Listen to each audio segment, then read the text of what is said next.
माता देवहूति ने एक बात बड़ी सुंदर कही, एक कपिल देव जो ज्यादा भजन करता है, पूजन करता है, स्मरण करता है, उसी को दुख भगवान क्यों देता है?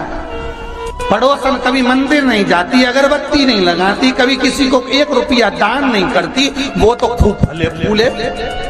और हम तो सोमवार का व्रत करें, मंगलवार करें, एकादशी करें, द्वादशी करें, लोटा भर के पानी भी चढ़ाएं, तो भी दुख हमें क्यों मिलता? बोलो रे जी सही है कि गलत है? उसका उत्तर कपिल देव जी महाराज ने दिया, मां सुनो,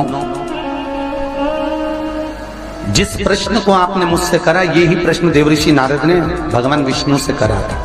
यही प्रश्न भगवान विष्णु से देवऋषि नारद ने करा कि जो मंदिर जाए, देवालय जाए, पूजन करे, अर्चना करे, पाठ करे, स्मरण करे, दुख उसी को क्यों मिलता है? और जो कभी मंदिर नहीं जाए, भगवान का भजन नहीं करे, उसके यहाँ तो 4 चांद लग जाते, खूब लक्ष्मी भगवान देता।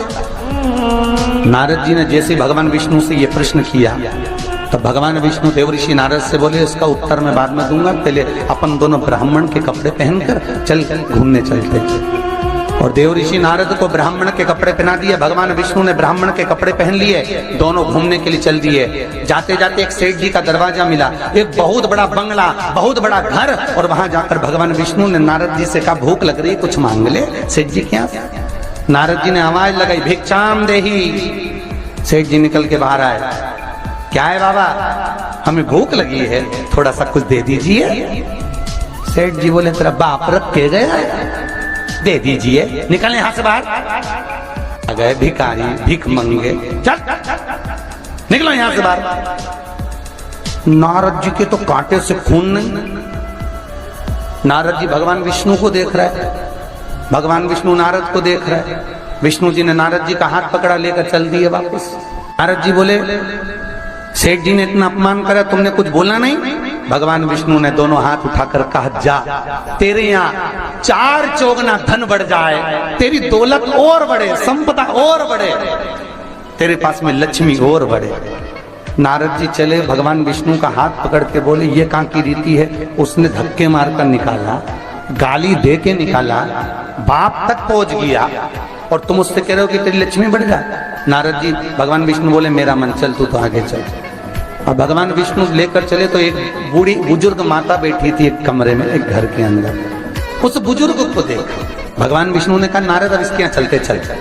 जाकर आवाज लगाई, माता जी भिक्षाम देही, हमें भूख लग रही है माता जी, कुछ दे दीजिए।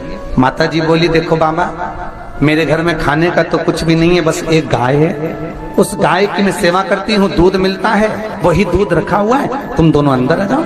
और 2 आसन लगा दिए माता जी ने, दोनों को बिठा दिया। माता जी दोनों के लिए दूध लेकर आई, दे दिया। भगवान विष्णु और नारद चले।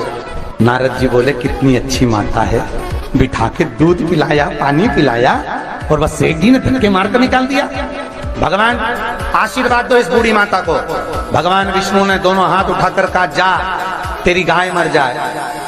अब तो और कांटे से खून नहीं। भगवान देवऋषि नारद ने कहा, प्रभु तुम्हारा ये स्वरूप मुझे बहुत बुरा लगा। भगवान ने कहा, कौन सा स्वरूप? वो सेठ जी ने धक्के मारकर निकला था, कहते हैं और लक्ष्मी बढ़े, और वो बेचारी गाय का दूध पिलाई और तुम कहते उसकी गाय मर जाए। हाँ। भगवान बोले, मेरा मन, तो तुमने ऐसा क्यों करा? भगवान बोले, नारद तू मेरी लीला नहीं समझता ना। नारद जी बोले, कभी समझूंगा भी नहीं, पहले बताओ ये क्यों हुआ, लीला जाने दो, मुझे तो ये बताओ। भगवान ने कहा, नारद बात इतनी सी है, वो बूढ़ी माता मेरा भजन करती है, दिन भर मेरा नाम लेती है, वो मरेगी, उसके घर में एक गाय है, उसमें उसका दिल बहुत लगा हुआ है, उसकी सेवा करती है, मरेगी, मरते समय विचार करेगी कि मेरे मरने के बाद मेरी गाय का क्या होगा।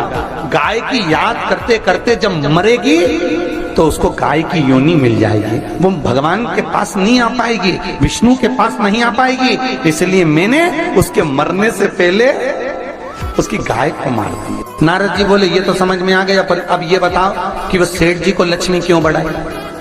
भगवान बोले, नारद उसको धन से बहुत प्रेम है, मैंने लक्ष्मी इसलिए बढ़ाने का आशीर्वाद दिया कि वो लक्ष्मी को जोड़ जोड़ के इकट्ठा कर कर कर जब मरेगा, वो लक्ष्मी और पैसे के चक्कर में जब मरेगा तो आखिरी में मरकर सांप बनकर उसी दौलत पे बैठा रहेगा।